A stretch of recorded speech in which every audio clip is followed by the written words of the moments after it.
Hello সবাইকে, তোমরা সবাই কেমন আছো?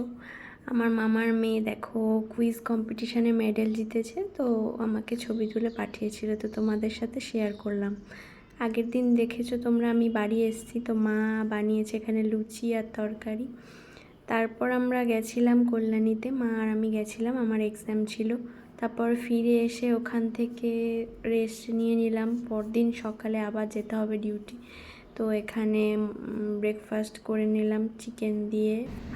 তারপর এই যে ট্রেনে যাচ্ছি, প্রচণ্ড বৃষ্টি হয়েছিল, এখন তো বৃষ্টি হচ্ছে না। এরপর প্রচণ্ড বৃষ্টি হচ্ছিল, আমি ট্রেনে যে সিটে বসেছিলাম সেখানে পুরো ভিজে গেছি, অন্য সিটে গিয়ে বসতে হয়েছে। তো এখানে চলে এসেছি, এসে লাঞ্চ করে নিচ্ছি। মা পাঠিয়েছিল শাক, এখানেও আজকে চিকেন দিয়েছে, তো শাক দিয়ে একটু খেয়ে নিলাম, তারপর চিকেন খাচ্ছিলাম। তো এখানে একটু বসেছিলাম।